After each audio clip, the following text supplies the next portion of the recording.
সে আমেরিকার green card পেলেন ঢাকার সিনেমার কিং খান শাকিব খান। আসসালামু আলাইকুম, আশা করি আপনারা ভালো আছেন।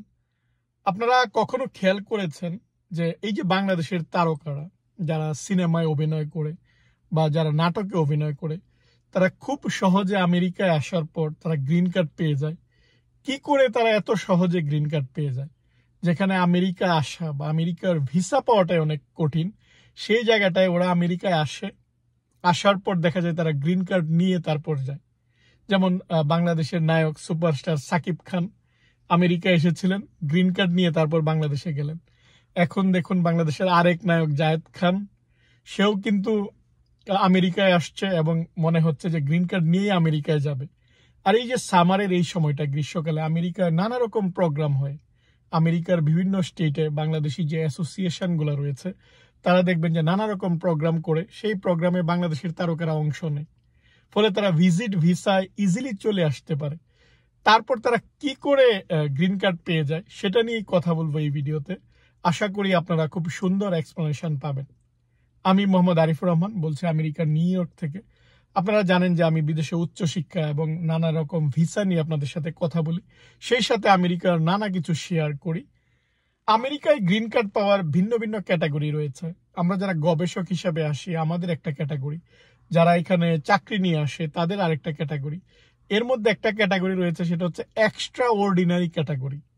আপনি যদি আপনার ফিল্ডের এক্সট্রা অর্ডিনারি হন, তাহলে আমেরিকা আপনাকে গ্রিন কার্ড দিবে বা এখানে বসবাসের সুযোগ দিবে। যেমন যারা অভিনেতা, অ্যাক্টর, তাদের এক্সট্রা অর্ডিনারি ক্যাটাগরি, এই ক্যাটাগরিতে তারা গ্রিন কার্ড তারা পাওয়ার তাদের সুযোগ রয়েছে।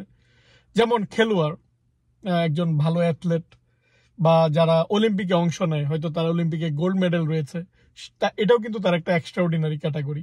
বা যারা যেই ফিল্ডে যে রয়েছে, যে অভিনেতা তার এটা একটা ফিল্ড, মিউজিশিয়ান তার একটা ফিল্ড, বা কেউ হয়তো ভালো ড্যান্স জানে, যে যেই ফিল্ডে রয়েছে সেই ফিল্ডের যদি এক্সট্রা অর্ডিনারি সে হয়, বা ডিরেক্টর, সে মুভি বানায় ভালো বা সিনেমা বানায়, এটাও তার একটা এক্সট্রা অর্ডিনারি ক্যাটাগরি। ফলে তারা ইজিলি গ্রিন কার্ড পাবে। এখন এই হিসাবে যদি দেখেন যে সাকিব খান, সে অনেক মুভি করেছে, সে সুপারস্টার, সে পপুলার অ্যাক্টর। যারা নাটকে অভিনয় করে তারাও পপুলার অ্যাক্টর। যে ভালো গান জানে, ভালো গান গায়, সঙ্গীত শিল্পী, তারাও কিন্তু পপুলার। এই ক্যাটাগরিতে তারা খুব সহজে এখানে আবেদন করে, ফলে গ্রিন কার্ডটা পেয়ে যায়। অর্থাৎ আপনি যেই জায়গাটায় রয়েছেন, এই জায়গাটায় আপনার প্রফেশনে আপনাকে এক্সট্রা অর্ডিনারি হতে হবে। আপনি যদি এখন গবেষক হিসাবে এক্সট্রা অর্ডিনারি হন, তাহলে এই জায়গাটায় আপনি গ্রিন কার্ড পেতে পারবেন। আপনি যদি আপনার যে কাজ, সেই কাজটাতে আপনি খুব ভালো জানেন বা সেই কাজের ক্ষেত্রে আপনি পপুলার, তাহলে আপনি পেয়ে যাবেন। ফলে এরকম নানা রকম উপায় রয়েছে, সেই উপায়গুলা তারা কাজে লাগে।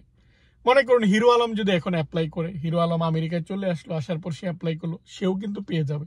কারণ সে গান গায়, সে অভিনয় করে, তার অনেক পপুলারিটি রয়েছে। এইগুলা সে যদি কাগজপত্রগুলা দেখায়, তাহলেই সে পেয়ে যাবে। অর্থাৎ এখানে হচ্ছে ডকুমেন্টেশন।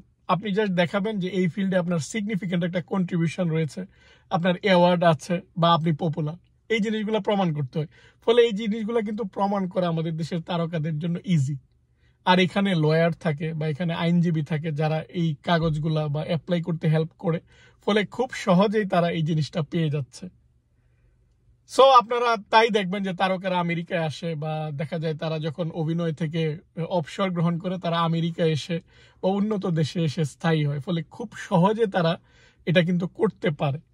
এখন আপনারা হয়তো ভাববেন যে তারকারা না হয় তারা এক্সট্রা অর্ডিনারি, ওই ক্যাটাগরিতে তারা যায়, আমরা কি করে যাব যাদের কোনো ক্যাটাগরি নাই?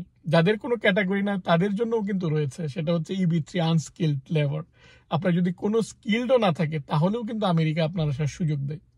আমি বারবার বলি, আপনারা যারা আমেরিকায় আসতে চান, আপনারা যারা ভিসা নিয়ে প্রশ্ন করেন যে আমার স্বপ্ন আমেরিকায় যাওয়ার, আপনাদের কিন্তু নানা রকম উপায় রয়েছে, আপনারা কিন্তু চাইলেই পারেন। সেই জন্য আপনাকে একটা প্রপার পরিকল্পনা, সুন্দর প্ল্যানিং বা পরামর্শের প্রয়োজন হয়।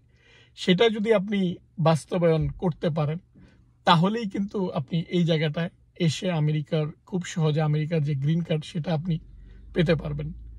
আর বাংলাদেশের যারা, এখন দেখুন যে বাংলাদেশে আপনি হয়তো এখনো অভিনয়ে খুব বেশি পপুলার না, বা আপনার স্বপ্ন আমেরিকা আসার, তাহলে কিন্তু এই যে অভিনয়ের মাধ্যমে বা আপনার যে রিকোয়ারমেন্টগুলো ফুলফিল করে কিন্তু আপনি এটা আসতে পারেন, বা আপনি ডিরেক্টর হিসেবে আপনি আসতে পারেন, বা আপনি হয়তো কোনো খেলাধুলায় ভালো। বাংলাদেশে অনেক ধরনের খেলা কিন্তু রয়েছে, ফুটবল বলেন, ক্রিকেট বলেন, খেলাধুলায় ভালো। ওই ডকুমেন্টগুলা দেখিয়ে কিন্তু আপনি পারবেন।